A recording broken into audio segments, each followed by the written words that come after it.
Hello, everybody. Welcome back to Reign of Troy Radio, episode 491, coming to you on Monday, July 17th. We're going to look back at a long off season for the Trojans, a long but a big one. A lot of good things happened for SC, certainly, but a lot of big shakeups. We're going to talk about all of that, incoming transfers, USC signees, all of that, and set the stage for the 2023 season, which should be a big one, the Trojans' final season in the Pac-12. All of that and more here on this episode. As always, you can follow us on Twitter at Reign of Troy, like us on Facebook, facebook.com/Reign of Troy. You can subscribe to the show on Apple Podcasts, YouTube, Spotify, wherever you get our podcasts. We are there. Our email address for the show is reignoftroy@fanside.com, and our phone number for the rant line is 818-643-7227. So you can give us a call, have your say about the Trojans, and so much more. As always, I'm your host, Michael Castillo, joined along with my co-host here in the Reign of Troy studio in Los Angeles, Elisa D'Artola. Hello, everybody. Hello. We're back for an episode that I'm super excited about because it's an episode that we've been wanting to put together for years. We talked about it last week. We got like an email, a text message. I can't remember what it was, and it kills me that I don't exactly remember what it was. That said, could you do an episode before a season that was like previously on Reign of Troy Radio? This is basically going to be that episode where we're going to talk not necessarily about what we had to say, but look back at USC's offseason and sort of set the stage for the 2023 season. This is what we're calling our first episode of the season. Yeah, and it's exciting because the season is not far away. We've made it through most of the offseason. Pac-12 Media Day is right around the corner, and that means that the road to the season is pretty much beginning. And so it's the perfect time to look back on a year that's just been very eventful. And I wish we had done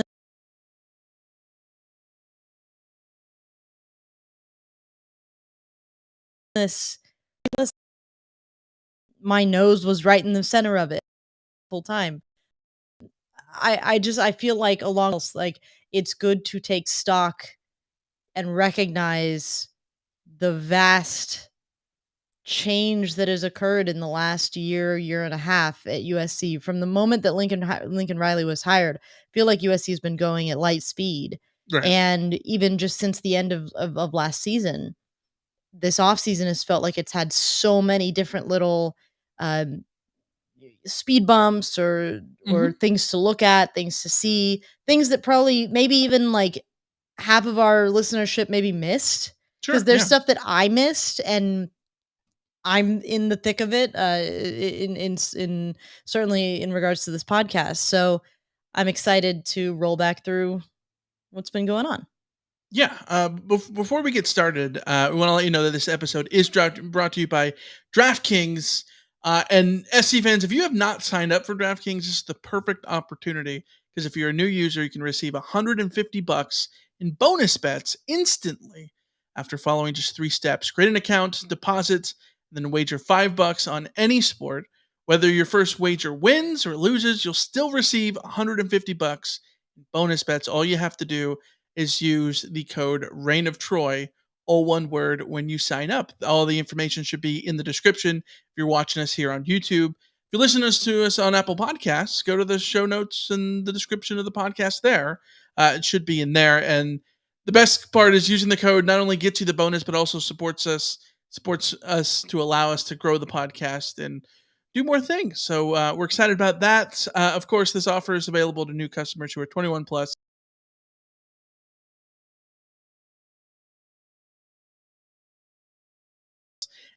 Present all over the place. We got Cameron in Frisco, Texas in the chats. We've got a voicemail soon coming from Tony in Pennsylvania. There's people all over the country listening to us. So if you're in one of those gambling states, support the show and join DraftKings by using the promo code Reign of Troy. And remember to always gamble responsibly and check the show notes for all the information.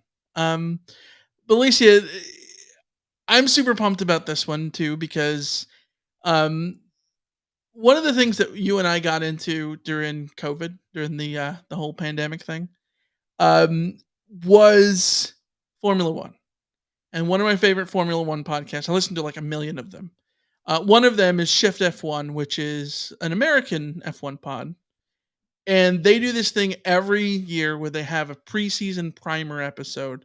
And the first year I got so into it, like it was a perfect entry point, where it was like a 2 hour episode where they basically walked you into the F1 season with like no prior knowledge of what you're doing.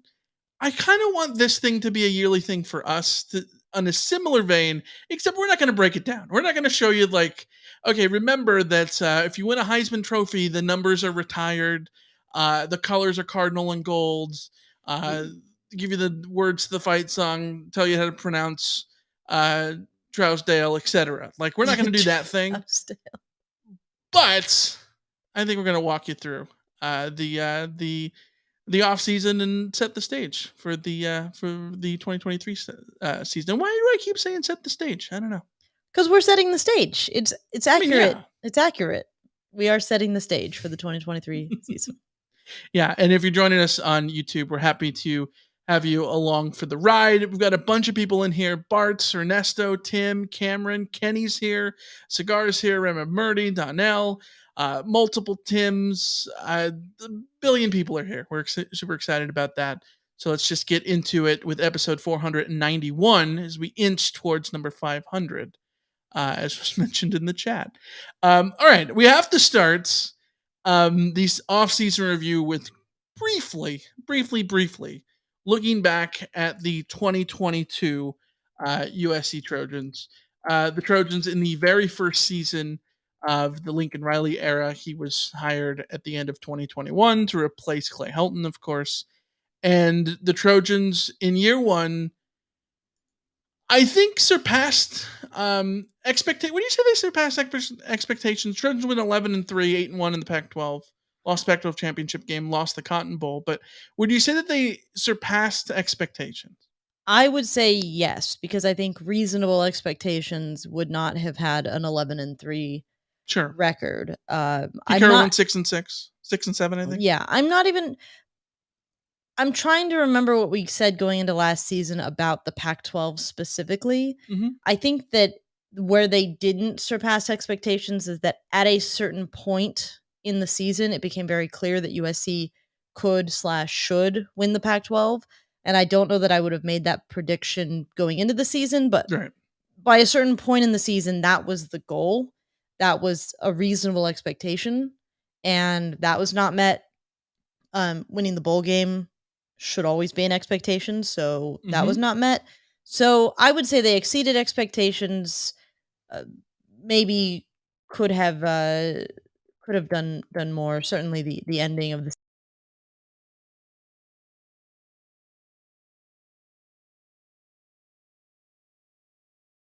season was disappointing. It's being as last season, one of the worst defenses in the country. Not what you wanted. The Heisman Trophy with Caleb Williams, which was insane. That I think that was what the hopes were that SC was getting with Caleb Williams at quarterback on a transfer from Oklahoma along with Lincoln Riley. But I don't know that people expected it in year one. Yeah. He wins the Heisman Trophy. SC beats all California rivals for the first time in several years. They beat SC and UCLA for the first time in a while.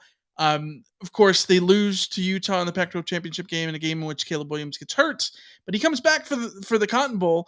SC looks like they're in control of the Cotton Bowl for sort of most of it, especially early in the second half. We're in control with 4 minutes to go in the game, and ultimately could not get the win there. But SC didn't go to the playoff, and playoffs? Don't talk about playoffs. You kidding me? Yeah, SC couldn't go to the playoffs, and after that point, I don't know that the Cotton Bowl was overly that important. But it's a bowl game nonetheless, and it's the game that people are going to remember for the off season. And blowing a game to Tulane is never anything you want. And then the Cotton Bowl The Cotton Bowl in the context of last season didn't matter. The Cotton Bowl in the context of future seasons could matter. Yes. We could look back at the Cotton Bowl and see it as a template for disappointment for USC in terms of postseason play, which I think is a semi-valid criticism, if you have any, of Lincoln Riley's tenure as a head coach so far. Is I think he does have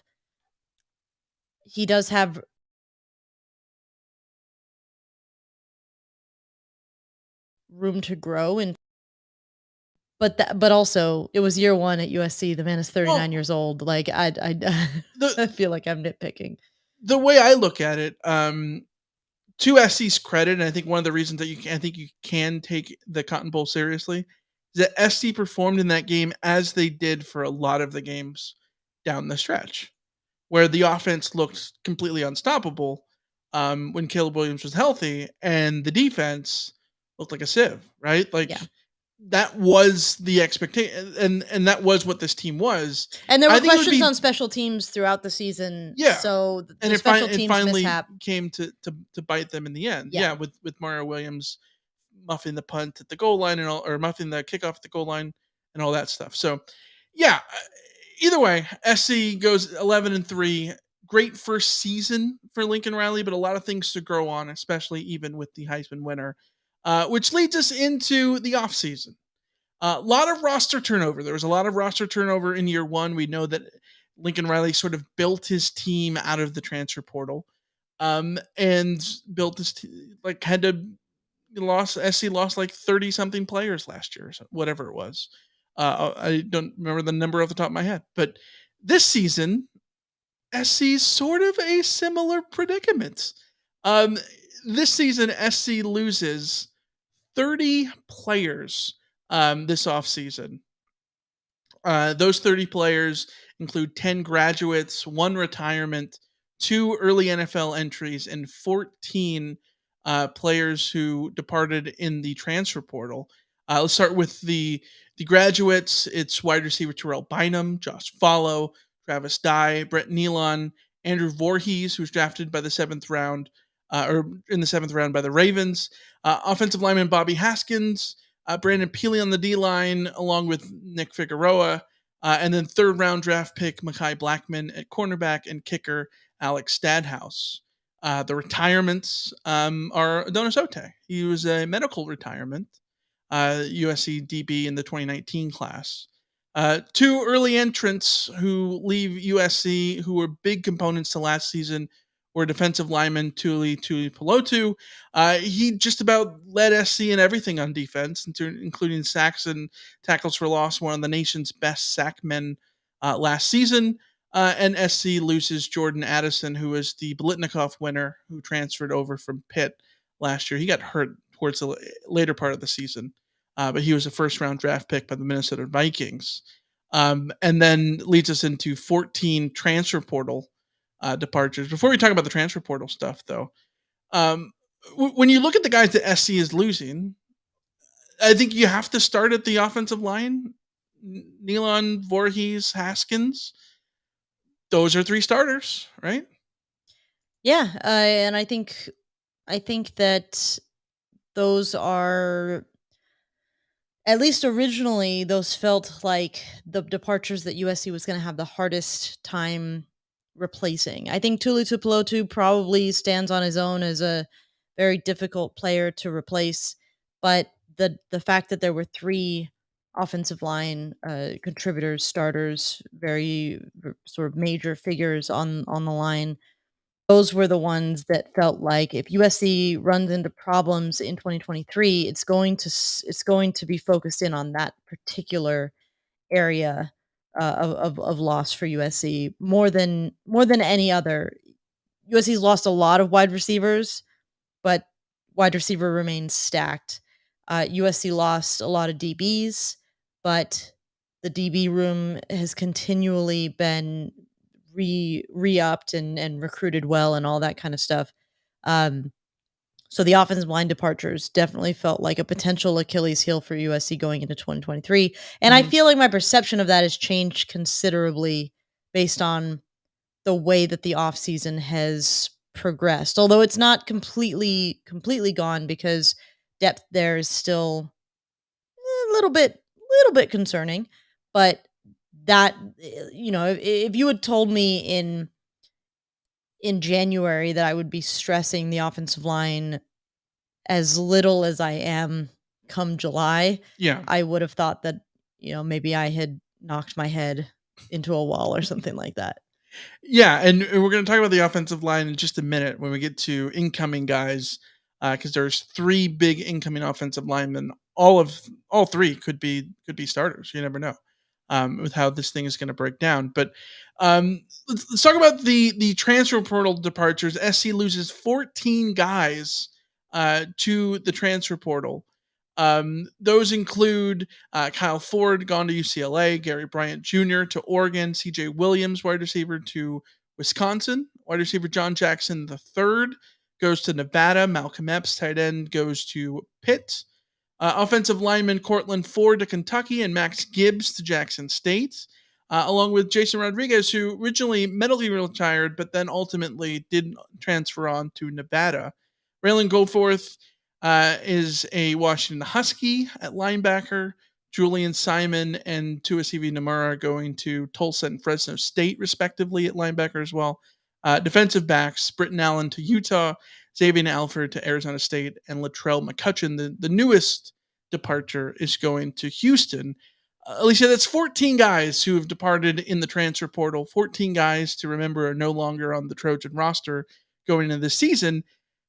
That's a lot, but I think it's important to put that with the players who are coming in, because there's 14 guys coming in, which we're going to talk about in a minute. But I think the weirdest thing is, of those 14 guys leaving, 7 of them are on USC's schedule this year, including Kyle Ford, Gary Bryant Jr., Raylan Goforth, who might be the 3 biggest names on that transfer portal out list. And all 3 of those SC is going to face 2 at the Coliseum. Yeah, these departures are interesting because on the surface, I don't think there's a one in there that you view as a bona fide starter loss for USC. Yeah. I think that we all feel the departure of Kyle Ford, because I think we all loved Kyle Ford, and the fact that he's going to UCLA is arguably, to me, the most painful transfer that has ever transferred. I think Raylan Goforth is a really, really interesting one, because on the surface, losing him does not harm USC's defense, because the defense was so bad last year. The performances of USC's linebackers in particular last year were so poor that he gets, I think, rightly lumped into there as underperforming players. Mm-hmm. If he goes to Washington and has a renaissance of his career, that's a reflection on USC. Yeah. It wasn't a Raylan Goforth problem. It was a USC problem. Now, it could be the other way around, and it could be a situation where he goes to Washington and we find out, yeah, exactly, he just didn't have what it takes to play major college football, or at least Power 5 college football. We'll find that out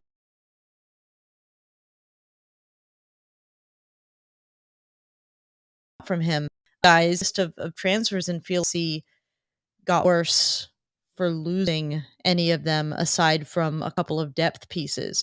That doesn't mean they can't hurt USC, because Kyle Ford is going to be playing for UCLA and Gary Bryant Jr. is going to be playing for Oregon. And if they catch touchdowns in those games and USC loses those games by 1 touchdown, you're just going to feel it, right? But right now, if you asked me to keep Kyle Ford and Gary Bryant Jr. by losing a wide receiver currently in Cardinal and Gold, I don't think there's very many of them that you'd make that trade for. I just think the departures fit the mold of what you expect of transfers nowadays, and that USC has the ability here to make us forget that any of these guys transferred out at all. Yeah, absolutely. Yeah, well, one of the things that you look at these dudes is, and the common thing in college football now is that when players are going to the transfer portal, some of it is reading the room, some of it is trying to find greener pastures, some of it is, unfortunately, guys knowing that maybe they don't fit the coaching staff or whatever, and that's just what college football is. The flip side of this is that there's a way to get it back, right? And that comes in the transfer portal by the way, there's 3 other guys in the transfer portal currently that have been undecided. Earl Burkett, Taylor Katoa, and Joshua Jackson, even though he has other things to He has worry about bigger things to worry about than the off the transfer field. portal. Yeah, but when we get to the incoming roster changes,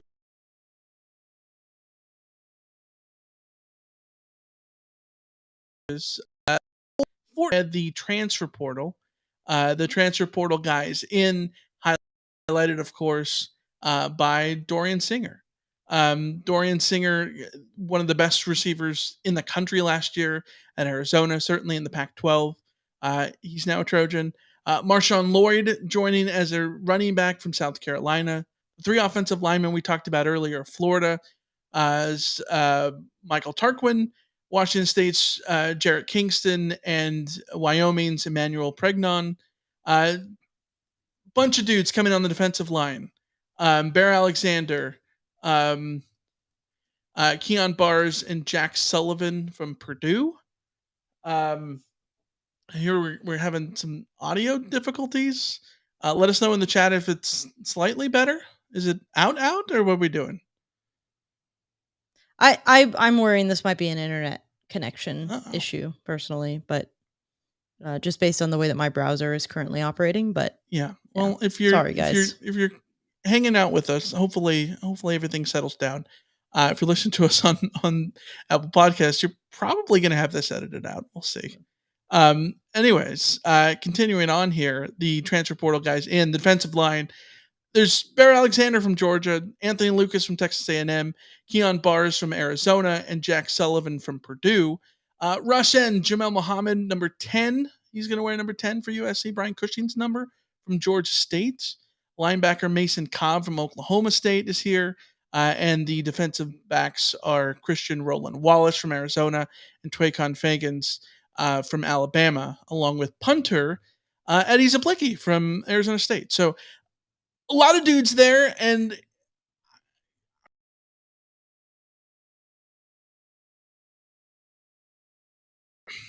are 2 most good bet starts. Part of why I wanted to highlight the outs that USC had in terms of these weren't starters that were necessarily leaving, maybe depth pieces for the most of them. When you look at the additions, USC did add some depth pieces, but each and every one of these guys feels like they will come in and compete for a starting job. They won't all succeed because there's only there's only so many uh, spots available to start. But the guys that USC added in are immediate contributors. And the good thing too, not to say that we can base everything in the future off of last season, but last season was a test drive for how quickly transfers can come in and make their mark on a team, and not have to have a learning curve to that delays them becoming really important pieces of the puzzle. And so you look down the line here and you see a lot of guys who uh, you can now bank on being immediate contributors. Particularly in our rundown, you're highlighting the defensive line. It's it's all transfers for this year that are starting the on the defensive line in theory. Now we don't have a depth chart for the season coming up yet, that we're sort of being presumptive about how fall camp goes along. But you can't tell me that you look at the defensive line and think it couldn't potentially be starters of Keon Bars, Anthony Lucas, Bear Alexander, Jack Sullivan, sort of a Jamil Muhammad.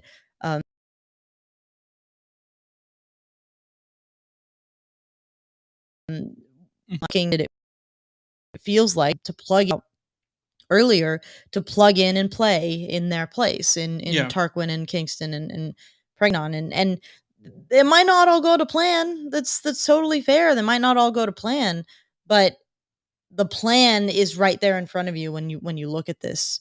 when you look at this list. So it's very, very exciting, this group of guys. I'm very, very the anticipation I have to see, David in the chat asked if Cobb is Goforth's replacement.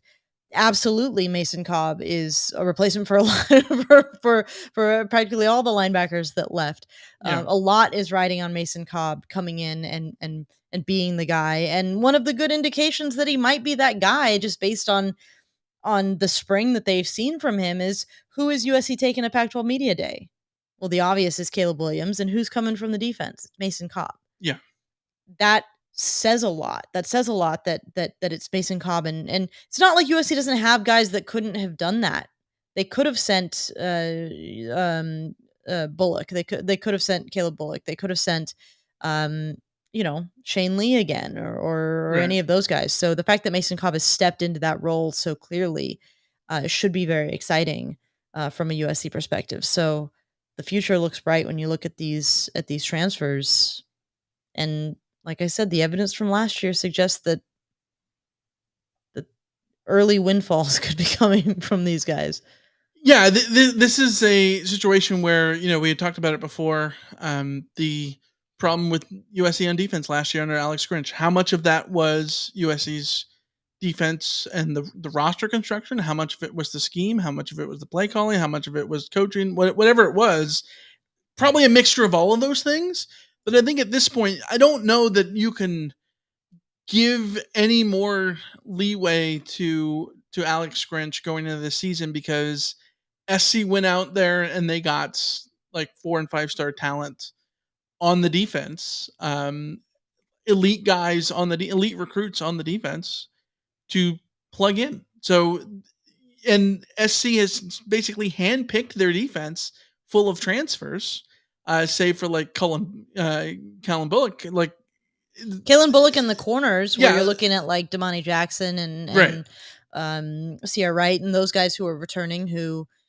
But they're even gonna then they lean went on. out and got Christian Roland Yeah, Wallace, exactly. right? Like, so it's sort of a mix, right? They almost entirely handpicked their defense. So any critiques about the defense definitely will fall back on coaching. So it'll be all put up or shut up for Alex Grinch's defense this year, and they can't not improve, right? Yeah. And so I don't know. The first half of the season could be really rough for the defense, unlike last year where it felt like the defense was doing okay. The first half of this season, we'll get to in the schedule in a few minutes, is it's a lot easier than it was last year. Yeah. But and speaking of Alex, big shout out to Alex in the chat for helping us out with a super chat and supporting the show. We Alex we the love man. it. Alex or woman, I'm assuming. Big cheers as I drink a water. Big cheers to Alex as I drink an energy drink.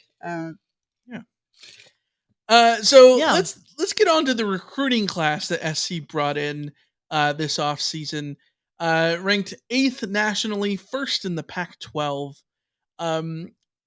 It all starts with 5 stars: Malachi Nelson at quarterback, Zach Branch at wide receiver, along with Makai Lemon, 4-star receiver, 4-star receiver Jacoby Lane.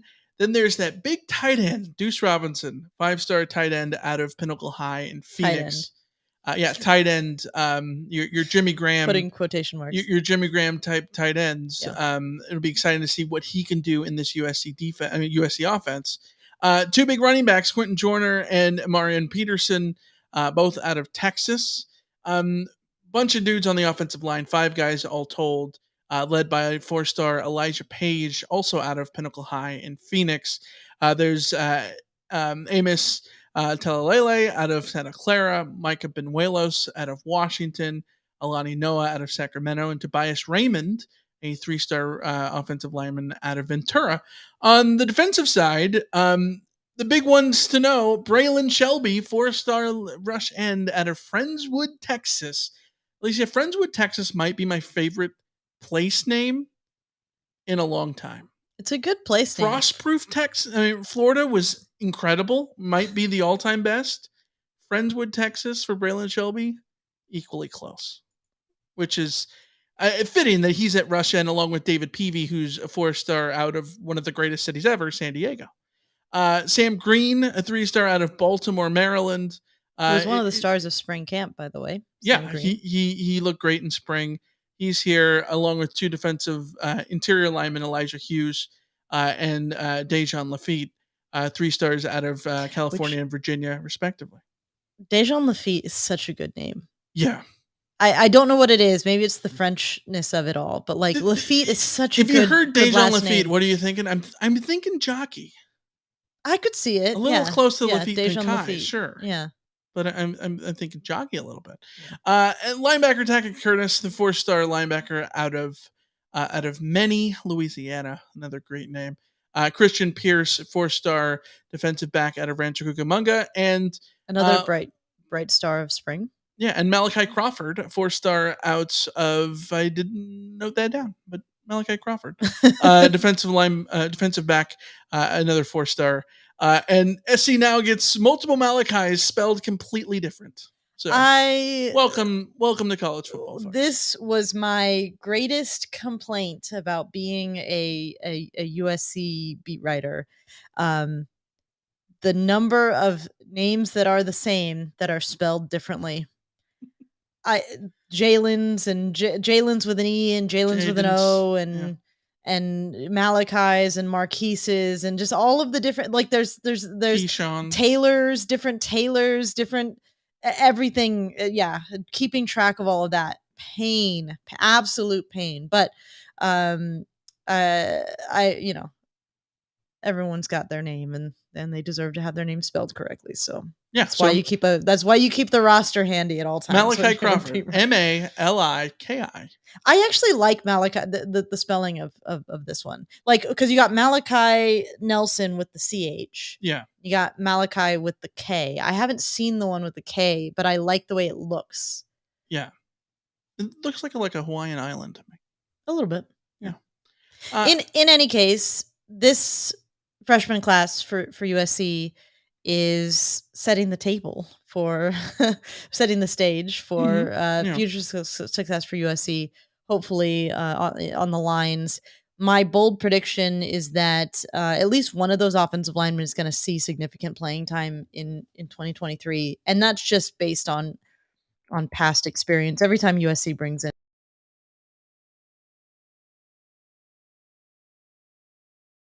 a group of way.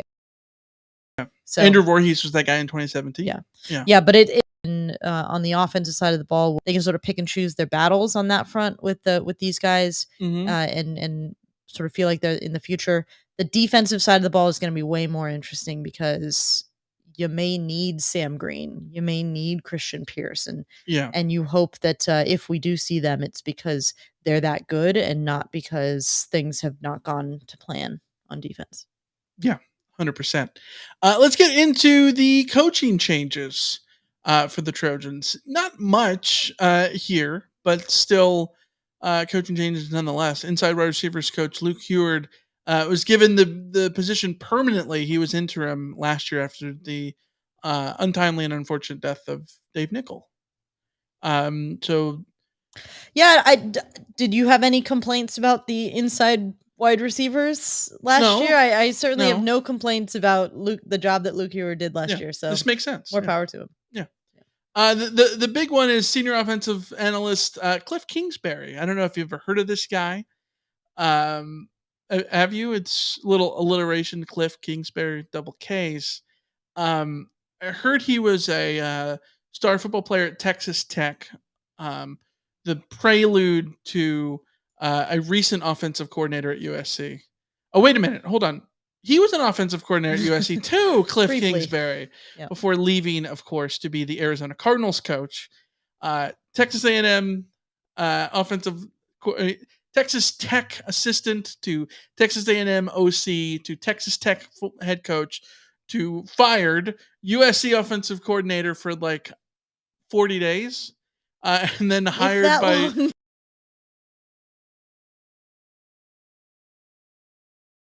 something like that. And then 37 times he's sort of, moved up that way weirdly. And then he's back at USC as a senior offensive analyst. And SC's offense is incredible. Best offense in the country. Just about. You got the Heisman winner coming back. You cannot expect them to get significantly better, even though we've talked about it before. Like production wise, I think there's definitely areas where they could improve. Mm-hmm. Cliff Kingsbury should help. Will you see his improvement? I don't know, because SC is very good on offense. I don't know that you're going to see a markable improvement, but he's back. You know what I'd love? Well, number one, USC needs to be as efficient as possible this year, because if they're going to average 50 points a game, it just got a lot harder because of the rule changes that happened. They're going to shorten games, fewer plays. That means in order to have a 50-point average offense, you're going to have to really be super efficient. So yes, this is a great move towards that. I think it would be cool if Cliff Kingsbury could help USC self-scout on the defensive side of the ball. That might be asking too much. I think don't that's know. asking a lot Just of a it. thought, maybe. Yeah. On the defensive side of the ball is Greg Brown, who joins as a senior defensive analyst.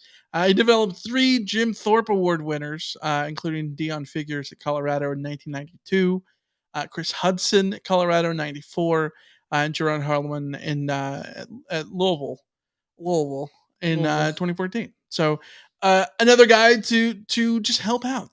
These are the things Alabama does. These are the things if you want to be a big team in college football, this is what you do. You swing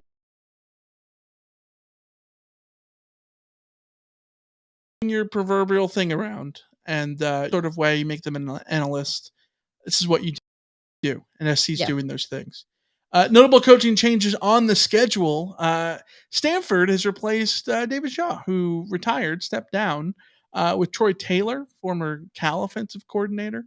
Colorado replaced former UCLA head coach Carl Durrell. It's still a mind bend that Carl Durrell was even the head coach at Colorado. Yes, and it's even a further mind bend that their new coach is Deion Sanders. Yeah. Doesn't make any sense. Deion Coach Prime Sanders as the Pac-12 That's Media the last Day time that Coach Prime is going to be on mentioned this. On yeah, this podcast. No, we are not. I think I find it fully insane that the Pac-12 wrote that in the media day thing.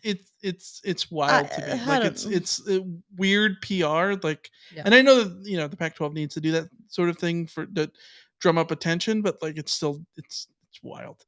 And Arizona State replaces Herm Edwards with Kenny Dillingham, who was the Oregon State offensive coordinator. Oregon offensive coordinator. Oregon offensive coordinator. He's an ASU guy. I shrug. I mean, Oregon was good on offense last year. I mean, more power to him. I don't hate that hire for ASU. I don't hate it. I don't know what they could have done in terms of getting somebody. Like, the profile fits the situation at ASU. They're facing NCAA penalties. Yeah. They needed to go out and get somebody who was willing to take on a rebuild and a challenge with potentially diminished resources, and you're not going to get an established head coach to agree to that. So you go and find somebody who wants to climb the ladder, and they certainly could have done worse. So we'll see what he is able to do. I don't know that I have particularly high hopes for ASU this year. He's going to need time, I would assume, but you never know. Yeah. All right. Last thing to talk about before we talk about the 2023 schedule is this offseason got a little weird because SC got a change at athletic director unexpectedly. Mike Bohn resigned as USC's athletic director back in May. Dr. Denise Kwok was named as an interim. This comes after allegations of improper conduct from the LA Times, inappropriate comments, behaviors by Bohn, along with serious questions of his management and athletic department. Ryan Karchi of the LA Times put out a bunch of stuff back in May. You can go back and read those things. SC's response is to have Denise Kwok as the interim part of the interim leadership team. And this also comes from the LA Times, which includes outside members of USC's leadership team include Sandy Barber, a former athletic director at Cal, most recently at Penn State as well, Mitch Moser, a longtime administrator at Duke, and Kevin Weiberg, a former Big 12 commissioner and Big Ten network executive. Again, we talked about this back in May. Losing Mike Bohn to things that are self-inflicted character things is a major red flag for SC, especially when we thought that SC was beyond this. And that's beyond frustrating from the USC perspective, especially when you look at the successes that Mike Bohn had in the athletic department, aside from all of this, obviously, future. And then you learn that no, you should actually still vet all your dudes and ladies. What are you doing here? Like, he was the type of hire that you make just with better vetting. Yes. Yeah. Just always be vetting.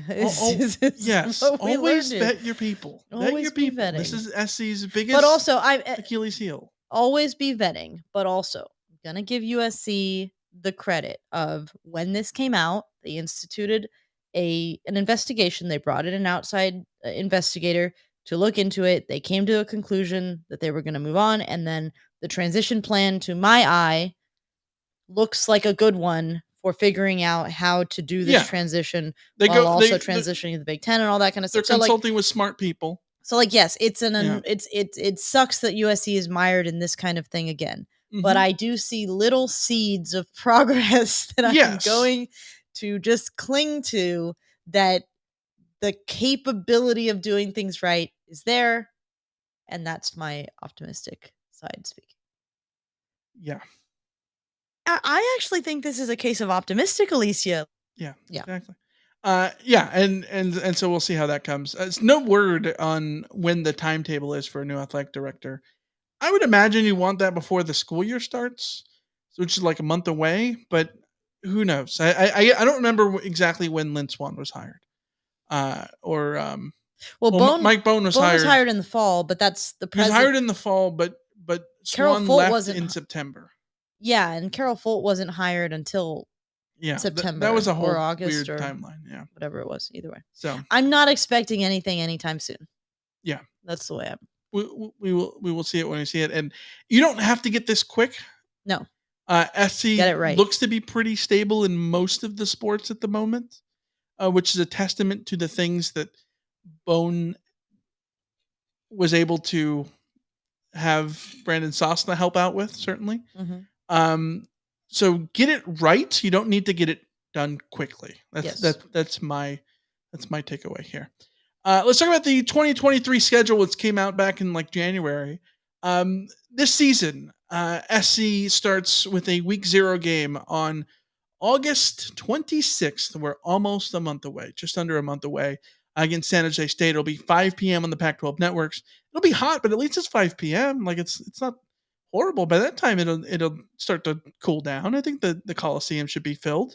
It should be filled. Will it should be filled? Question, but it should be filled. Yeah. For week 0 game. Week 1. The last thing.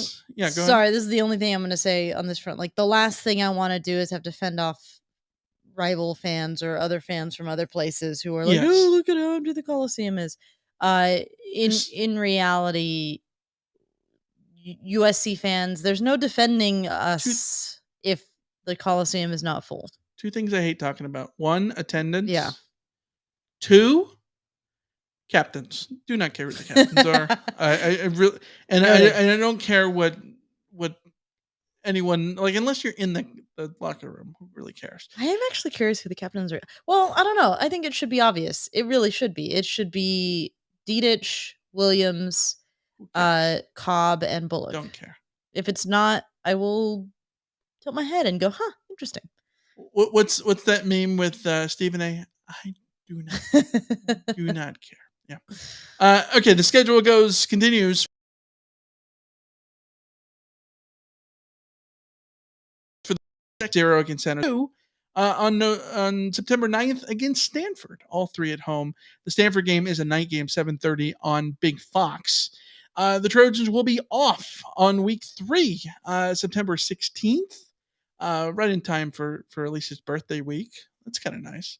I'm hoping that any birthday curses of mine apply in the bye week and not at Arizona State. Well, week 4 is the Trojans' 4th game, which starts a run of 9 straight, which is wild. SC gets a week 0 game, and yet which means they have 2 bye weeks, and they still have 9 games in a row. Yeah. So it's week 4 at ASU, week 5 at Colorado, and then it's home to Arizona, at Notre Dame on October 14th. That, of course, a 4:30 Pacific night game on WNBC. Week 8 at home against Utah. The Utah Utes Trojans lost to them twice last year. They will get them at home on October 21st. October 28th is at Cal, and then starts a daunting 3-game set to finish the season at home against top 10 Washington. On the road, Veterans Day, November 11th.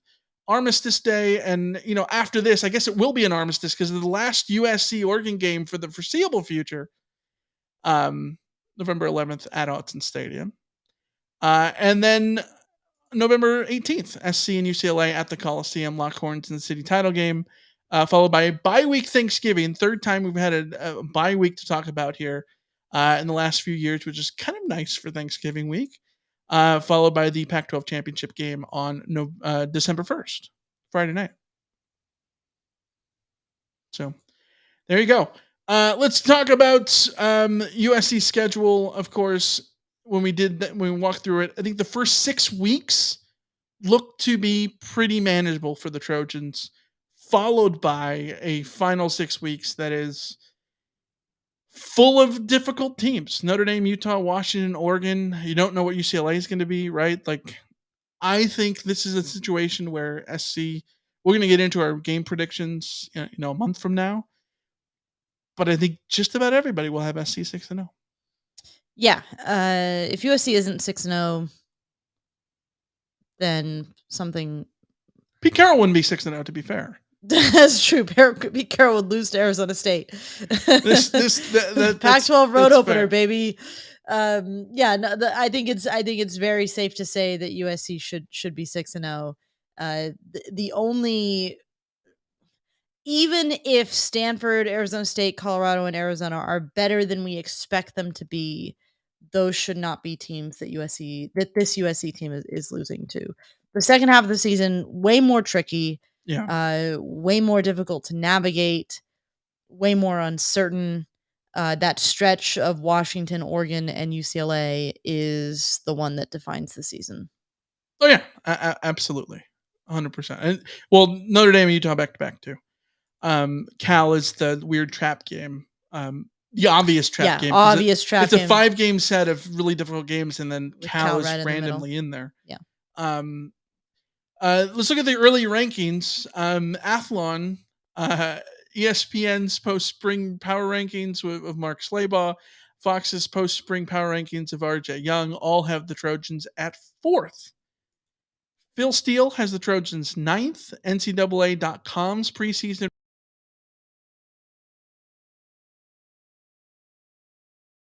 rankings have Dennis Dodd has SC 13th. He's really putting a stance on the defense. I mean, I think it's a fair, it's valid criticism. I think there's plenty of valid criticism to make about USC's defense, but I think that criticism doesn't drop USC to 13th in the country. USC's offense is going to be a top 5 offense at worst. We have seen, just look at Alex Grinch defenses at Oklahoma. Yeah. USC doesn't need this defense to be elite, to be a top 8 team. They just need them to not be a train wreck, which they were last season, but extenuating circumstances, I think, get played in. You look at the transfers that USC has brought in, they have improved the defensive personnel. Even if the defense only makes a marginal step forward, I still think this is a top 10 team. I think it's wild to put USC at 13th, especially because when we're doing rankings like this, we're not factoring in a what happens if Caleb Williams gets injured kind of question, all of that kind of stuff. No, with Caleb Williams leading the way, this team can win any game. Yeah. So you're not telling me that they're not a top 10 team. They are a top 10 team with Caleb Williams leading the way. Right. Now, The flip side is you can make the argument with this defense they could lose any game either. Unfortunately, like that. I mean, look at last year against disagree. Teams like Arizona and Cal. Like SC gave yes, up a lot of points. with this defense, USC could be in a USC. That's assuming that they don't improve. I think they will improve. I think they will improve, but also I don't see a defense on USC's schedule that is so much better,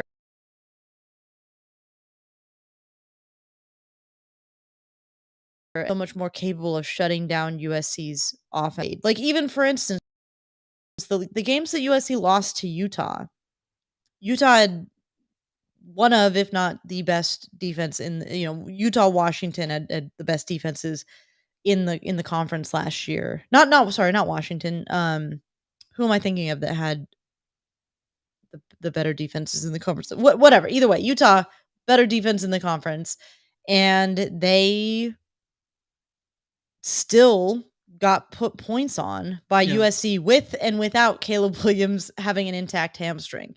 So, well, it was better when the hamstring was definitely intact, of course. Yes, for sure. But even without an intact hamstring, Caleb Williams still put up points on that Utah put defense. one drive. One drive. Still, he guided an offense. SC's offense was terrible after the hamstring thing, but that was in part because they were down offensive linemen too. Yeah. So, Kenny saying Oregon State. Yes, Oregon State was one of the better defenses, and even them, they gave USC the toughest time of it. But there were so many other extenuating circumstances there too. I think Notre Dame could give SC those fits. Yeah, they've got to. I think that there are a handful of teams that could make it difficult for USC's offense. And when I say make it difficult, I'm saying it's not a given that USC will score 40 points on them. Right. Well, the flip side is you gotta do that while also still outscoring SC. Yes. Notre Dame held SC in check to 38 points last year, but could not outscore SC. SC's defense fared really well against Notre Dame. So, yeah. All right, let's get to the old mail bag shot. All right, Alicia, I'm because we've rant line call for the first time in forever. Of course, the rant line is back. 818-643-7227 is the phone number. If you're watching on YouTube, it's right here on the top of the screen. Before we get to that, just a sec, though, I did want to run through a tweet we got from John, who says, well, I think you got the 4 correct last week on the defensive Mount Rushmore. I'll humbly submit that Sean Cody deserved a mention and was a pivotal player in resurrecting SC. 1,000% yes. We should have talked about Sean Cody more. I don't think he was even on the list. And part of the reason that he wasn't on the list was because we went through and were naming like trophy accolades before like just All-Americans, because SC has a billion All-Americans. But yes, Sean Cody, Kenichi Udeze, Mike Patterson, all deserved shouts. 1,000%. And I think Cody would have had a really good argument. Yeah. So thoroughly agreed there. But we got a rant line call from Tony in Pennsylvania. So here's what Tony had to say. Michael, Alicia, it's good to see the rant line back. This is Tony from Genoa, PA. Great to have you guys back. Look forward to spilling my emotions through the upcoming season. Keep it up. Fight on. There we go. Fight on, Tony in Denora, PA. It's nice to hear somebody's voice again. It's back. Yeah. So we're super excited. Again, the phone number, 818-643-7227. Give us your calls to ask any questions about the pod. But also, if you're new to the show, the rant line exists so you can rant in the middle of the game about random things, or you can rave about other things. So we wanted to play a little bit of a throwback. A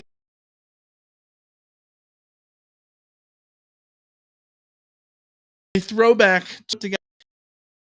So if you're new to the show, you might not have heard this before. Here it goes. And if you've listened to us forever, this is a blast from the past with all of our favorite friends. Hey, Troy, this is Sean from beautiful Austin, Texas. What's up, Brandon Troy? This is Britt from Irvine. LJ from Texas. Jillian from Grand Church. Dave from Orange County. Derek from Fort Worth. Chad from Riverside. Big Play, calling live from the game. Josh from Buckeye Country. Kevin from Valley Glen. This is Dante. Hey guys, my name is Michael, and I've been blind all my life. I wonder if that game was as unwatchable as it was unlistenable. All right, it's Larry from Incline Village. It's my last call to the rant line history because I'm having the USC Trojan football team removed from my brain. I'm going to go see a brain surgeon this week. I'm having eliminated. That's it. I'm done. Can't repeat the Paul Hackett era. We're trying to out Alabama, out Stanford.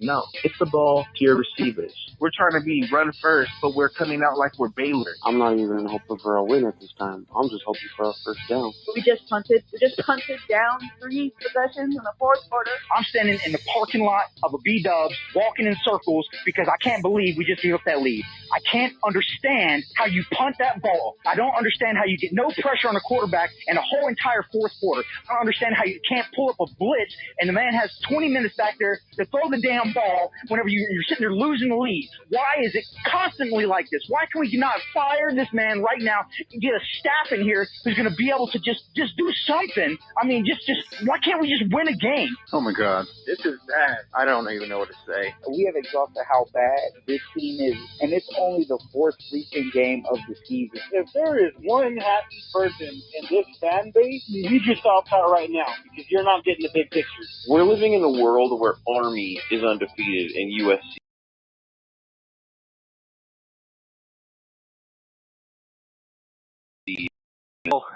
In Arizona, and the problem with living in Arizona is that when you run out your door and run down the block waving your Juju Smith-Schuster jersey, screaming your head off, is that after you win the Rose Bowl, is that the neighbors actually think something is wrong. Did you see that interception? Did you hear the crowd? Adoree Jackson with the most clutch play ever. Fight on, baby. Lee Corso, you should have picked the Trojans. Hey guys, I couldn't be more excited if, something personal good happened in my life. Fight on, SC, oh my God. Can't explain what I'm feeling right now, guys. Here we go. Hey, man. Touchdown, USC! Oh my God, was that a game for all time. One of the best college football games I've ever seen. This is up there with the Bush Push and the 81 Oklahoma USC game 1 versus 2 classic.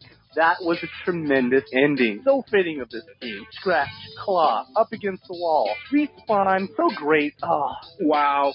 Just wow. And what can I say more about Sam Darnold, man? Sam the man. Sam. Darnold is the man. I don't even know what to say about those last minute and a half. Leon McQuay with almost 2 back-to-back interceptions. Sam Darnold with those last couple drives. Wow. From the lowest of lows after the run that Penn State went on to the interception, I mean, everything. It was amazing. Long-time listener, first-time caller. Rose Bowl, baby. Oh, my God. Rose Bowl, baby. Rose Bowl champion. Rose Bowl champ. Rose Bowl champions, baby! Let's go! We just won the Rose Bowl, baby! Okay, thanks for letting me rant. I'm sure it's really good. Are we going to fight on or do?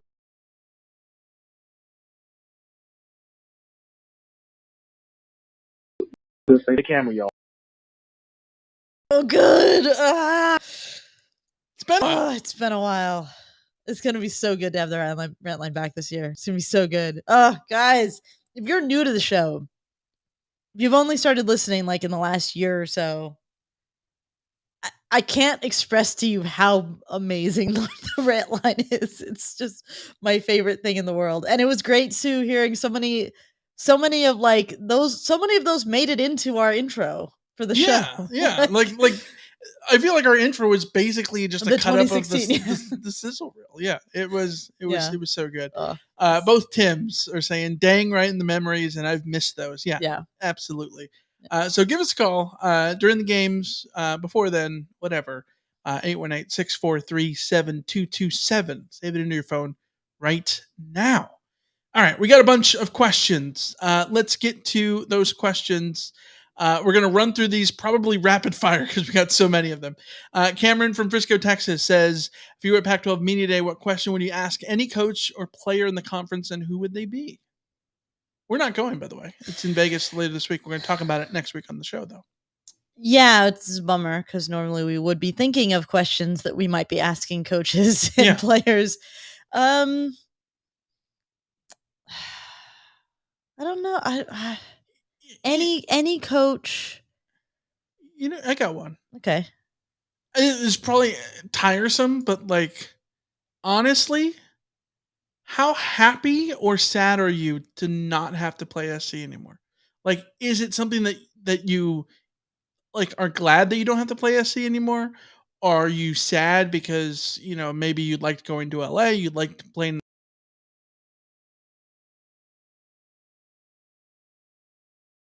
the Coliseum, like and hate perspective or anything like that? Genuinely, like, be honest about it, because you know they're going to be asked that a million times and have to give a cliche answer. But I'm curious what the honest answer would be.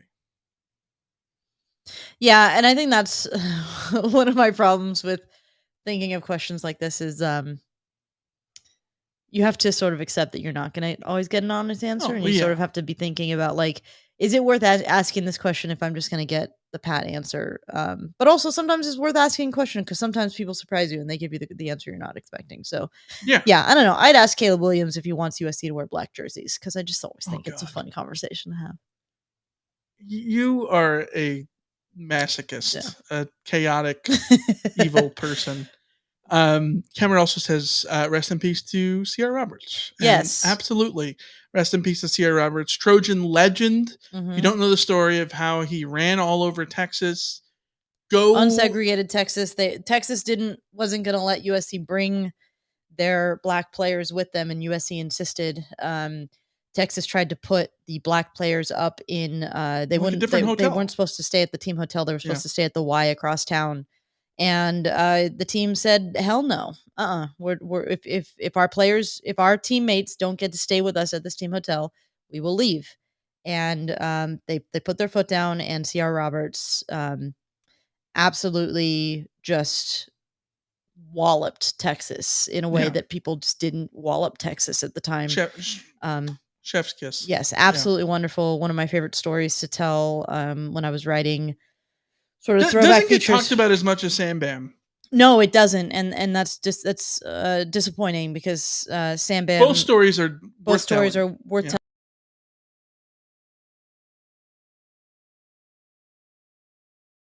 telling. One, you'll find it, or just search Sierra Roberts, and you might find just good stuff in general about him. Yeah, because legend. Bill says, "Where does Corey Foreman fit in?" I don't know. I think that's one of the big questions for this. I have no idea. I have zero idea. If you had told me at the start of the year, would Corey Foreman be a Trojan right now in July, I would have told you, I'm going to guess he's going to transfer. Just based on the additions that USC brought in and the lack of certainty around when he's going to be. So I have no idea. I'm excited to find out. He beat UCLA. I think you got to stay around after that point. He did, yes. Cigar says, is Malachi going to be ready to compete for the QB2 spot? I think he'll be ready to compete for it. Will he win it? It's a different story. I think it would be interesting also. Could SC find themselves in a QB2 temporary and QB2 permanent position? Because I think that might be a case, something that we've seen sort of before where like, okay, if knock on wood, SC needed to go to a quarterback too. Is it because the helmet popped off? Or is it because there was a catastrophic injury? Yeah. Like those are two different things potentially that the answer could be different. I don't know that the answer is going to be different, but I think that possibility could be there. So I'm going to defer to folks over at the Victory Pod, Keely, Ure, and Cody Kessler, listening to their most recent episode. Great pod, by the way. Victory Pod, great pod. If you guys don't listen, seriously, like Keely's very good at what she does, and Cody is a really great. They made the right choice to call it the Victory Pod, not the Lost Pod. This is true, yeah. But no, they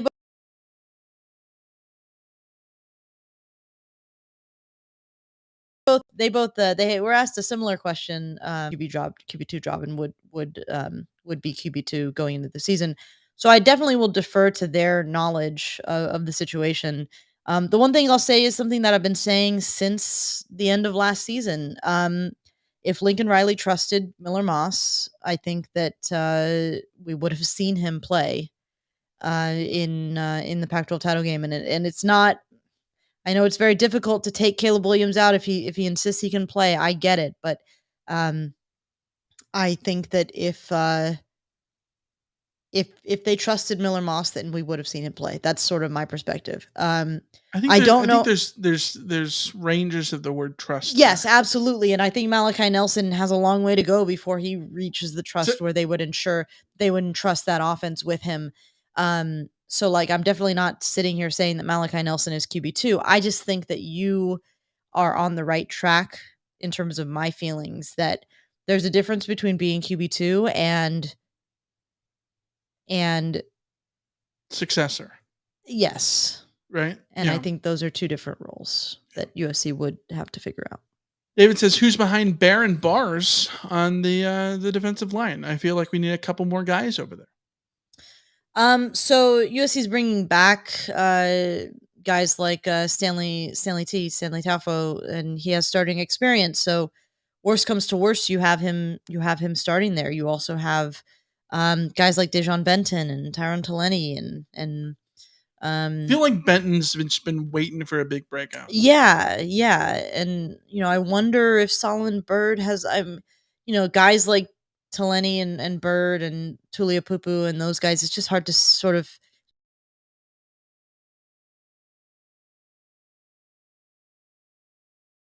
even Jack Sullivan, because we haven't really seen him. It's always hard to sort of slot guys in based on sort of my traditional of who would go where doesn't always fit where the coaches put guys. So that's also hard to deal with. But it's not the deepest, definitely not the deepest group, but there are guys there that have played before for USC that I think you would expect to see if you weren't seeing Bear Alexander or Keon Bars. And I also want to stress that I don't know that it's a guarantee that Bear Alexander is a full-time starter. I mean, he's still a really young guy, ceilings majorly high, but also still has to develop. Same with Anthony Lucas, young guys. Don't assume that all of a sudden that they are going to be trusted to be in there for all three downs. We still need to see them prove that they are. Yeah. Touchdown SC says, do you think Cliff Kingsbury will be low profile and quiet with the media? Yeah, I doubt he will ever talk to them. Yeah, analysts don't talk to media. Yeah. Tim Pringley says, outside of Caleb, is there another must stay healthy Trojan for USC to make the playoffs? My pick is Justin Dedich. 100% agree on Dedich. It is Dedich. I don't know who USC replaces at center if Dedich. That's a complete mystery to me. Yeah, and it's not just about him playing center. I think just being on the offensive line and being the big stalwart on the defensive line. Look at where he's getting hurt last year. Yeah. Rama Murdy is 11-1 realistic. Yes, absolutely. Kenny, will there be a Pac-12 media deal by this Friday? I will say no. I blame Larry Scott for this. Yeah, I've been saying for weeks that they have to have it done by Pac-12 Media Day. They need to. Will they? I'm a little nervous. Yeah. The ACC just announced the deal with the CW, so that's one down. Yeah. All right. LA Fred has a bunch of questions, off-topic questions. Number one, when you have a day off, what do you like to do? I love to hike. I haven't done a lot of it this year, unfortunately. My schedule hasn't sort of worked in that way. So, ideally I would love to hike. I tend to try to get a little bit more exercise in for Jesse on my days off. I like watching TV and reading books. I'm currently reading the books that the Silo TV series is based on wool. I'm absolutely loving it. So my day off tomorrow will probably be spent in part finishing that book. So yeah, hanging out with you, hanging out with friends, playing board games. Board games are always great. Game night is always lovely. Love a good game night. My answer, unfortunately, is playing MLB The Show, something that I'm not good at, but I play a hell of a lot, and unfortunately too much because I looked up the game time about how much I've played since the game dropped just about 3.5 months ago, and it's too embarrassing to admit on a podcast. My God. Yep. Whew. Fred's other question. You're allowed one front row ticket at any sporting event, concert, meeting, battle, event in history, past, present, or future. What are you going to be in person for as an observer? Only one ticket, so you're going solo. As much as I love sports, my inner history buff must come out, and I would choose the debate and signing of the Declaration of Independence in 1776, or the Battle of Gettysburg in 1863. First of all, Fred, I love the question here. You are a crazy person for going to the Battle of Nothing scares me more than being like at a Civil War fight, like the picture of the stacks of bodies, and oh my God, no, get me out of it. Like that and the Battle of Marne. No, I avoid. But let me know how it goes. More power to you. Yeah, I would definitely choose a sporting event for that exact reason. My USC answer is probably like the comeback, the Anthony Davis comeback game. What was that, 1974? I think my overall answer is the 2005 Champions League final where Liverpool came back from 3-0 down to beat AC Milan. That's probably my answer. Okay. I have one clear answer, and it's October 1st, 1932. I want to go back to the 5th inning of Game 3, the World Series. 0-2 count, Charlie Root on the bump at Wrigley Field with George Herman Ruth in the batter's box. He makes a gesture. Where is he pointing? I want to know where, and I want to go with like a way to say no. He wasn't calling his shot. He was just pointing at the Cubs dugout. Like, let's get over this. Or like, holy crap, he was calling the shot. Oh my God. Exactly. Yeah. And by the way, Kenny in the chat says, I don't want to go to see a battle. I don't want to see anyone die, let alone many. Exactly. That's how I feel about a battle. Like, no. Like, would you want to go to the duel between Burr and Hamilton? No. No, I don't need to see that. No, don't need to see it. Don't need to see it on stage either, but that's a different story. Yeah.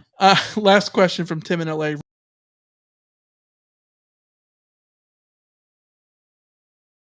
Rumor is Assassin's Creed sea shanty. If this makes any sense to me. Okay, my love of sea shanties comes from Assassin's Creed Black Flag, which is honestly one of my favorite video games of all time. It's definitely top 5. I'd have to sort of think on whether or not on sort of where it sits inside that top 5, but it is one of my all-time favorites. So yes, I'm excited, but also like I'm also wary of remakes, so we'll see. Favorite sea shanty, the one that is constantly in my head. I don't think it's my favorite one. But what's the name of it? Hey, oh, they go. And